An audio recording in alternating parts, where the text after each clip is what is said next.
You're listening to the Daily Drive Book Club, a leadership audiobook experience where two leaders turn their commute into a classroom. I'm Vanessa. I'm Yanet. Sit in traffic with us as we drive, learn, and lead together. All right, well, I-95, 3 right lanes blocked before 8:36. Woo, we're going to be on here for a while. Good morning, Gladys. Good morning, Vanessa. Good morning. Good morning. This is exciting. All right. This is the highlight of my week. Thank you, Gladys. Those of us who know Gladys know she has great weeks sometimes. So this is exciting that we are her highlight. Nice and early in the morning. We're going to jump right in here. People forget theories, but they remember stories, particularly great stories, which leads us to our masterful storyteller, leader, and our friend, Gladys Reed, who recommended Good to Great by Jim Collins. Today, Gladys is joining us for what we're calling a REMIX, where fellow leaders help us revisit some of the books and some of the learnings we've had, and then we share their point of view and have a great chat. So Gladys, welcome to the Daily Drive Book Club. I feel really honored to be on it, and thank you for those very nice words. By the way, congratulations. I listened to your podcast. It's great. I think this is awesome what you're doing. Thank you. Thank you. Gladys, you have talked about this book a lot. You've mentioned it a lot. You've said it's a great book, but I also know you read it a long time ago. So we're curious, what about the book stood out to you that you felt was so great that's really stuck with you all this time? Yeah, thank you so much, Vanessa. In fact, I think Yanet knows this. I actually recommended the book to her when we were having conversations. I love to read. I think you guys obviously love to read. You started this podcast. But what sticks out to me, and I did read it a long time ago, but I really feel that what Jim Collins outlined is still very relevant today. So there's 7 principles, but there's 3 that I just want to briefly highlight. You got to have the right people on the bus. It sounds so easy, but yet it's so difficult to do. So that always sticks out in my mind. I like also one of the other principles, which I think is very important. You have to confront the brutal facts. And in fact, I'm kind of quoting, but I wrote this notes last night as I was preparing for the podcast, that it says, create a culture where truth is heard and acted upon without blame. You have to do it in the right way. You got to do it respectfully, with facts. So you have to confront the brutal facts of what are we doing correctly, what can we do better, what should we not do. I think that is very healthy for any organization. And then I remember the hedgehog concept, and I think that one's also very interesting. And then finally, I love the flywheel and doom loop. And again, the flywheel. Yes. I'm just a big believer in that transformation relies on small things that add up. It's not just one big thing. Whether you're in fundraising, of course, you guys both know my story. I was a career banker, any organization. I think it's doing a lot of things every day correctly, discipline is what gets you from good to great. Thank you for that. Thank you for that. And you're right. And everything there stood out to us. I mean, I love that most of the time we agree, but sometimes we don't, or sometimes we're like, I get it, but I'm not that. Like the hedgehog contest, Vanessa dives deeper usually into it because I'm like, Vanessa, after a little while, I'm a fox. I'm going to go jump around. But it does keep your feet grounded, and it's like, what are we doing? What can we be the best at? What can we make money off of? What are we going to enjoy while we do all this? And that, it sounds simple, but it's hard. It's hard. It's hard. When you read the book, did you feel that what you were reading was validating things that you already knew and were already doing or experiencing? Or do you feel that it changed how you lead? That's a great question. I would say I read it when I was already in upper management and banking. So I would say that it validated a lot of what I thought. But I also think that it really shaped my management style. Again, the whole thing about you got to confront the brutal facts. You got to have the tough conversations behind closed doors with folks. What Yanet said about the hedgehog concept, and I think that probably is the more difficult one of really trying to figure out what are we best at doing, where does the passion lie, what's driving this economic engine. So I would say a combination of both, but definitely validation. And so one of the things that Yanet struggled with in this book was the idea of getting the right people on the bus. Well, she agrees with that, but I think it was also saying you have to do that before you can determine what your strategy Build a strategy? is. Right. And so Yanet was like, how do I know who the right people are if I don't know what my strategy is? And I think the book is saying that when you get the right people on the bus, they help you build your strategy. But how did that all sit with you? How do you see that? All three of us manage and lead teams, so we're the driver of the bus. And the whole idea is, you do want the right people on the bus in the right roles, and all of their goals need to align with the driver of the bus. So yeah, I do struggle with the strategy in bus. I love the idea of having the right people on the bus. What I struggled with is Jim says to get the right people on the bus, and then together you build a strategy. And I'm like, if I don't have a strategy, how do I know who the right people are? And Vanessa says, well, if you get the right people, the people with ganas, with the fire in the belly, then they're going to know where things need to go. And so I struggle with that concept because I still don't know if I can find the right people without having some strategy first. So Gladys, you take it away. I understand your point. I mean, I don't want to cop out with the answer that it's somewhere in the middle with both or both are in point. I do think you need to have a strategy and then fill those roles. On the other hand, I agree with what Vanessa says. I mean, it's happened many times in my banking career where sometimes the person just has the right attitude, chispa, kind of that energy, that spark, correct. The right person with the soft skills that is very hard to train. You can train anybody to do tasks and everything else, but you can train somebody to have those soft skills. I think if you build your team around people like that, whatever you set your mind to do as a strategy will get done.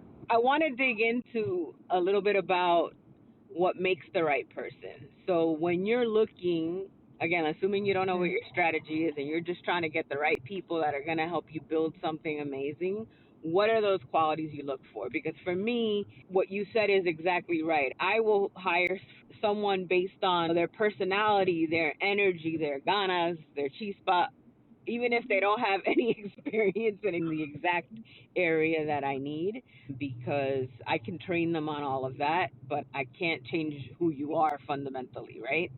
But what are those concrete things that you look for when you're hiring someone? At one time in banking, I managed probably like 150 people, maybe more than that, more like 200. And believe it or not, I had like 45 direct reports at one point, which was pretty insane. I did that for a long time. So to me, hiring is like what Forrest Gump says. It's like a box of chocolate. You never know what you're going to get. Right? That's good. Like a box of chocolate. And one of my favorite movies. It's like a box of chocolate. You never know what you get unless you've previously worked with the individual. Right. So first of all, let's start with the premise that it is like a box of chocolate. I think especially these days. And hopefully you just have more hits and misses. So in interviews, people are always going to say the right things. But I look beyond just what's on the resume and experience. I look at exactly, Vanessa, what you're saying. I look, obviously, if they come in, are they dressed appropriately for the role? Is there good direct eye contact? Is there just that spark? I've always worked on the client-facing side. Here's the way I look at it. If I'm in front of this person, if I was a client, and I'm looking at somebody that is smiling at me, good eye contact, good articulation, depending on the job, communicator, would I buy something from them? So in my mind, when I'm interviewing, that's what I'm looking at. What if I, not as the hiring manager, but what if I was the client? Would I buy from this person? And more times than not, when I've made those decisions, they were the right decisions. That's awesome. Well, thank you. I want to jump in here because I have been interviewed by Gladys Reed. Gladys has a shine in her eye, right? She walks in the room and she's a ball of energy. I bring a lot of energy. In my interview, it was a panel interview, but when Gladys and I started talking and the word magic came up, right? And I didn't give an exact example, but I told her how much trust and how much I would build and how much magic we could build together. And we were talking eye to eye. To me, everybody else in the room kind of disappeared, and Gladys and I were just having a conversation. So Gladys, you're 100% right. That interview felt more like a conversation. So thank you. Yeah, and again, easier said than done. And we're all human beings. We're flawed, so nobody gets this 100%. But in today's world of distractions, the phone, my Apple Watch, news pops up. There's a lot of distractions in today's world. But when I'm having a conversation with someone, I really try to pay attention and give eye contact and listen. Listen more than you talk. You find out a lot of things about people that way, and make it seem like they're the universe of one. And I think that's what connects people the most. The universe of one, Vanessa, we're borrowing that. Yeah, the universe of one. The universe of one. I'm going to come home tonight like, honey, make me feel like a universe of one. Yeah. I'm going to be, what do you...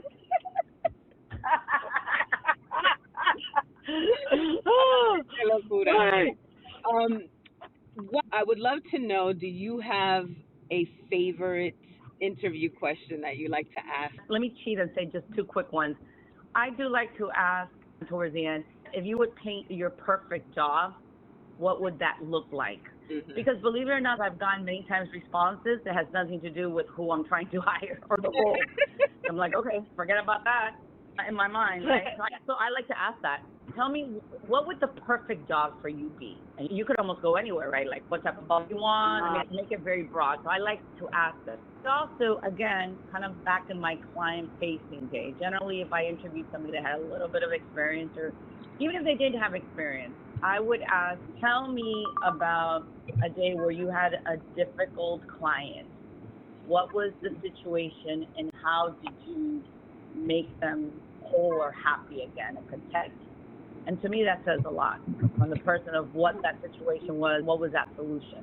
I have a very good friend in banking, and that's really important. I mean, you're dealing with people's money, you're dealing with people's livelihood, so that's a really important question. Well, I'll also tell you something really quickly. I once interviewed management training in banking. It was also a panel, and this was for our paid job internal training in the bank, where it was pretty high profile for a job really that was folks coming from college. And I interviewed this gentleman, and if he was listening, he's going to remember him. He had very limited job experience, and he worked at a restaurant. You can imagine one of the toughest jobs working with clients is in a restaurant.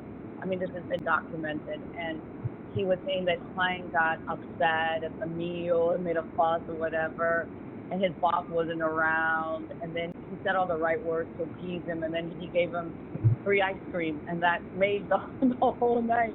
And everybody in the panel laughed. The way he said it was a good story, but we hired him, by the way, and till this day, he's a successful banker. And I always relate back to that story because he was never intimidated or took it personally. The couple at the restaurant were really pretty upset, and he kept his cool. So his manager was not around, and he really just softened the situation, and hey, the free ice cream worked. And I thought, ooh, there's the spark there. So. Yeah, I could never work in the restaurant. I couldn't deal with that. I would be very happy if they gave me free ice cream too. So that's a good strategy. Yes. That should be the strategy for life. Whenever we're angry, it's like ice cream. Yes. Don't go wrong with ice cream. Who doesn't love ice cream? I mean, come on. Yep. I'm curious, Yanet, if you have a favorite interview question. What drives you? What drives you? Like, what gives you the energy that can't stay inside? Like, for real, what drives you? Like the daily drive? Like the daily drive. The daily drive, yeah, what drives you? You know what I mean? And in my field of communications, people have to have passion. Yeah. There's some careers that I'm sure you don't have to be passionate. In mine, when you're telling people stories, when you're connecting dots and trying to tell stories different ways, it can be through someone we've helped or turning the data into a story. So you got to be passionate about something. You have to show me, because if you don't have fire in the belly, I don't want you. I can't build that for you. Right. 100%. 100%. My favorite interview question is the one I say at the end after I've asked all the questions, and I ask, what have I not asked you that you want me to know about you? Ooh. Oh, that's a good one. Yeah. That's a good one. Okay, I'm writing both of those. I love that. Ooh, I love that question. Sometimes there might be something that through the conversation that didn't come to the surface that is really unique and exciting, and that Absolutely. their opportunity, if they want to take it, to really stand out. And so it's note to anyone who is listening, and this I bring from media relations. When somebody asks you that question, I don't care if you say I love puppies, but you say something. When somebody asks you anything else you'd like to add, you add something short and valuable. Yep. I agree. You know, the worst answer is, no, I think we covered everything. I'm like, okay. Yeah, that's a bummer. I agree. And look, I'm stating the obvious here, but Yanet, I think the other thing is you want to be your authentic self. Like you're saying, hey, I'm an animal lover. Great. Because that goes back to the gentleman that I interviewed about the ice cream. It was authentic. You could tell that it came out authentic. It was a funny moment, but it showed a lot about him. So I agree with that. You got to have an answer. And of course, it's got to be authentic. Absolutely. So 2 more final questions. Sure. What do you think is the biggest struggle as a leader? The biggest struggle as a leader is I'm the type of person, again, far from perfect because there's no such thing, but I really feel that I work hard. I lead by example. I feel I'm a good communicator. I'm respectful. I don't ask people to do something I'm not willing to do. And what I struggle with is when I hire an employee and I know the way that I treat them and I expect the same from my direct report, and then they are just sour all the time or they're complainers. And it's okay if somebody comes to me and is not happy with something. I've done this a lot too. I've asked employees if there were 2 or 3 things that I can do to make you happier work is within my control, because giving you a huge raise could not be in my control. If there's budgets, every company has budgets. I love to ask that question too. And so when they're just complainers or whiners, they don't find a solution, I just have a hard time with folks like that. I just have a hard time with folks like that in general in life, right? To be honest with you. So that's what I would say. We have found that, Gladys. We have found that when we talk here about business and leadership, we had a mom reach out and say, I can use this in my home. Well, yes, because we're like the CEO of our houses. Therefore, you know what I mean? Yeah. I tell my kids 2 main things that, I mean, we all are mothers and we all parent in a different way, but I always say, and I use this in my management too, is I can't control other people's behaviors, but I can control my behavior. Right. You know when kids come and they're like, oh, so-and-so did this, it doesn't matter. You control your own behavior. You can't control others. And I think the other thing, too, that I always try to tell my kids about is that if there's a problem, come to me with the solution. Be part of the solution. Yes. Don't be part of the problem. You got to be part of the solution. As you said, Gladys, it's okay if you're having a bad day, right? So I used to tell my team, are you venting? Because I can listen to a vent, or are we doing something about this, and what's your recommendation? And they could just be like, just let me vent for a minute. I'm like, go for it, because sometimes we have to let it out. But then I'm like, okay, so what are we going to do about it? You know, because you can't keep dragging things on. Listen, we're away from our families and we're working, so it has to matter and it has to feel good. And you can have a bad day, but you can't have a bad life at work. We're reading a Netflix book right now, as a matter of fact. And if you're having just a horrible time at work, we can show you to the door, give you a package, have you go. There's nothing we can do for you. If everything is bad, then there's nothing I can do as a leader. Yeah.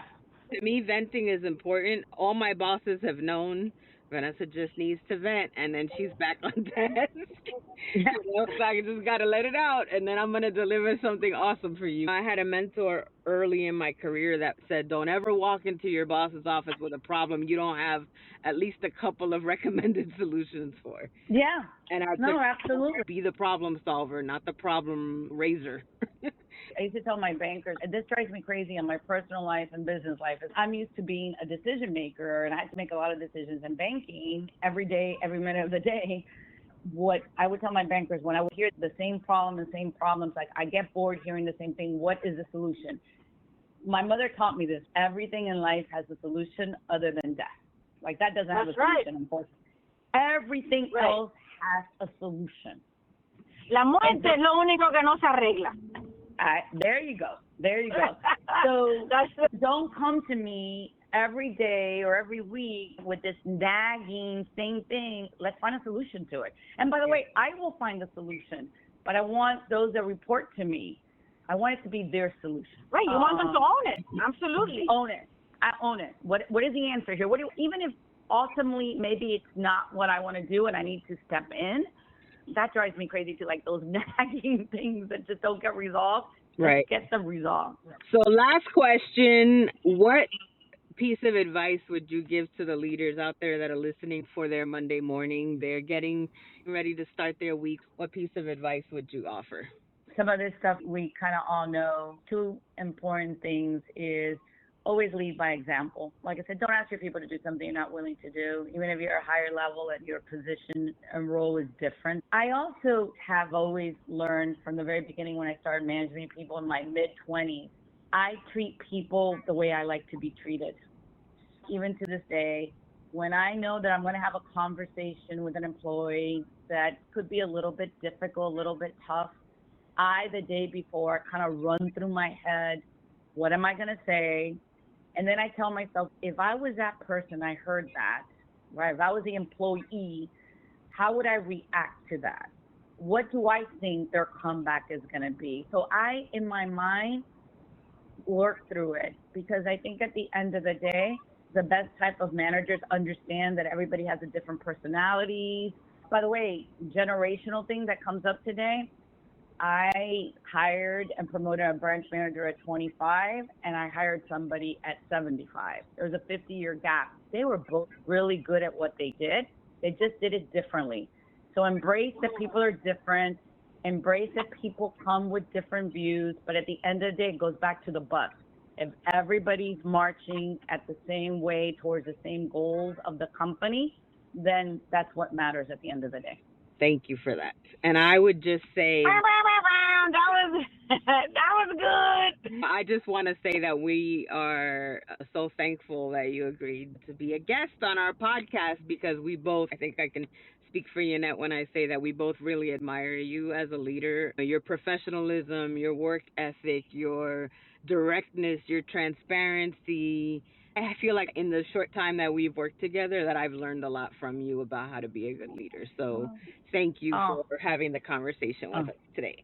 Well, let me just say in conclusion, I'm not kidding when I said I was so excited to do this today. It's likewise. You two are among my favorite colleagues. And the thing that I love about you both is that in any job, you have those stressful moments and days, but we always find a way to make each other laugh. And I think that's an important piece too. We can't forget to laugh and have fun at work. And you both do the same thing. So I appreciate you both greatly. Thank you. Thank you. Yanet, do you have any final thoughts? No, other than thank you, gratitude. And I really think that as leaders, we have to listen to each other. And Gladys brought up this book, and I'm really glad we read it, because it also was part of the spark of our podcast. Like, you know, we had read one book, and then we were like, wait a second, we think this could be something. So we're excited about it. And thank you, Gladys. If you have another one, you send it our way. Oh, I do, and I'll text you guys both about it. It's a great book. We'll put it on the rotation. Again, thank you. Have a wonderful day, rest of your week. You too, guys. Have a great day. Thank you again. Thank you. Okay. Bye-bye. Bye-bye. Bye. That's our commute for today. Got a question, a book suggestion, or something on your mind? Email us at thedailydrivebookclub@gmail.com. Show notes for this episode are in the description. Thanks for driving with us on the Daily Drive Book Club. Keep driving, keep learning, keep leading. We'll see you on the next one. And by the way, no laws were broken during this recording. That's a whole nother podcast.